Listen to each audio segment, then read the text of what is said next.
বন্ধুরা, আপনাদের সাথে ভিয়েতনামের কিছু শেয়ার করছি। এখন আমার মেয়ে এই ধোঁয়া ওঠা আইসক্রিমটা কিনেছে এখান থেকে, আর খেয়ে নিজের মুখ থেকে একটু ধোঁয়া ওঠাচ্ছে, আর আমাকেও দিয়েছে যে ওনারা তৈরি করছে, দিয়ে যে আইসক্রিমটা দিয়েছে ও খেলে মুখ থেকে ধোঁয়া বেরোচ্ছে।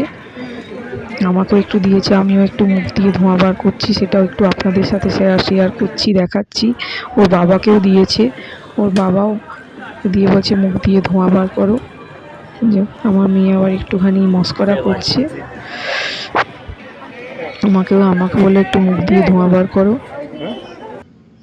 তারপর আমরা চলে গেলাম এখানে, সবাই এখানে একটা বিরাট সন্ধেবেলা একটা মার্কেট বসে, একটা মেয়ে তৈরি করছে, বা অল্প বয়সী একটা মেয়ে এই কেকটা বানাচ্ছে। এটা হচ্ছে এগ, চিজ আর দিয়ে কেকটা তৈরি করেছে, ওই যে মেয়েটা বানাচ্ছে। প্রচুর ভিড় হয়, প্রচুর। সন্ধেবেলা সবাই বসে বসে কেকটা খায়, খুব ভালো খেতে।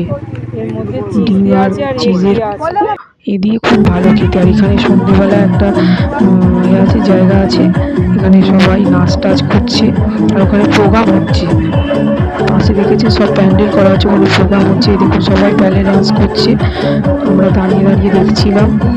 তা আপনাদের সাথে একটু শেয়ার করলাম, আপনারাও দেখুন, খুব সুন্দর লাগছিল।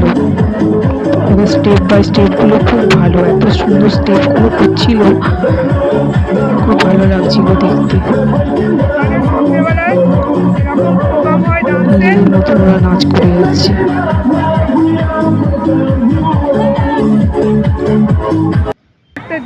আর এখানে একটা ঝিল মতন আছে, এই যে ঝিল পাশে, এখানে সবাই লোকেরা যে যার মতন হেঁটে যায়। তারপর প্রোগ্রাম হচ্ছে চারিদিকে, খুব সুন্দর জায়গা। আমার মেয়েও একটু হেঁটে যাচ্ছে আগে আগে। দেখুন কত লোকেরা সব নিজের মতন হেঁটে হেঁটে যাচ্ছে, আর ওরা নাচ করছে। এই জায়গাটাতে সন্ধ্যেবেলা ওরা নাচ করে।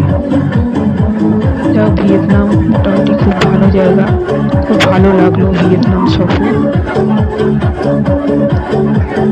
আমার পাশে থাকুন, লাইক শেয়ার কমেন্ট করুন, লাইক শেয়ার কমেন্ট করে সাবস্ক্রাইব করে দিন, পাশে থাকুন বন্ধুরা।